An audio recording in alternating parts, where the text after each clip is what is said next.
ચાલુ કરી જી sir. Sachin police સ્ટેશનમાં એક એનડીપીએસ એક્ટ હેઠળ એક ગાંજાનો કેસ દાખલ થયેલો છે.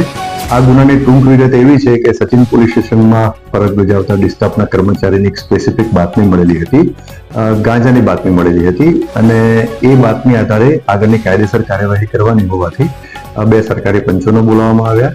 બે સરકારી પંચો સાથે સચિન પોલીસ સ્ટેશનના પોલીસ ઇન્સ્પેક્ટર શ્રી વાઘેલા અને એમની ટીમ સરકારી પંચો સાથે જે સ્પેસિફિક બાતમી મળી હતી એ બાતમીવાળી જગ્યાએ જઈ અને ત્યાં રેડ કરતા એક જે બાતમીમાં જણાવેલો જે ઈસમ જે તે જગ્યાએથી મળી આવેલ અને એની પ્રાથમિક પૂછપરછ કરી.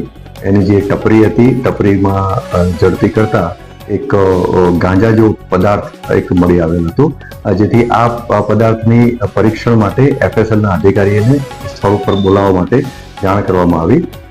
એફએસએલના અધિકારી સ્થળ ઉપર આવ્યા અને એમની પાસેની જે કીટ હોય એ કીટની મદદથી એનું પરીક્ષણ કરવામાં આવેલું અને પરીક્ષણમાં એ જે વનસ્પતિજન્ય પદાર્થ જે છે એ ગાંજો મળી આવેલો, તો જે આધારે આ ગુનો દાખલ થયેલો છે.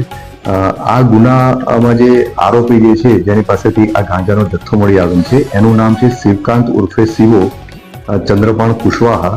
એની ઉંમર વર્ષ 32 છે અને એ પાંડેસરા પોલીસ સ્ટેશન વિસ્તારમાં વડોદ ગામમાં રહે છે, કમલા ચોકની પાસે ગણેશનગર.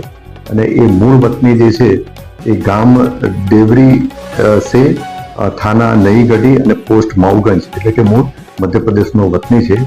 છેલ્લા 2 વર્ષથી એ સુરત વિસ્તારમાં રહેતો હતો અને આ જે ટપરી એ છેલ્લા 15 દિવસથી ચલાવતો હતો અને આ ટપરીમાં નાસ્તો અને બીજી વેફર ને એવી બધી વસ્તુઓ રાખતો હતો અને એના આડમાં આ રીતે ગેરકાયદેસર ગાંજાનો વેપાર પણ કરતો હતો, છૂટક વેચાણનો વેપાર કરતો હતો.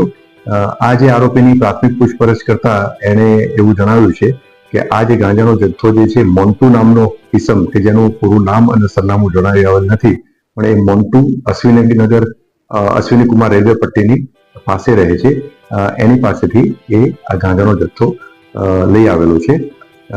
પ્રાથમિક તપાસ દરમિયાન અને આજ દિન સુધીની તપાસ દરમિયાન આ આરોપી વિરુદ્ધમાં કોઈ ગુનાહિત ઇતિહાસ જણાઈ આવેલો નથી, પરંતુ તપાસ પ્રાથમિક તબક્કામાં છે અને વધુ તપાસમાં જે કંઈ હકીકત ખુલશે એ આપ સમક્ષ અમે શેર કરીશું.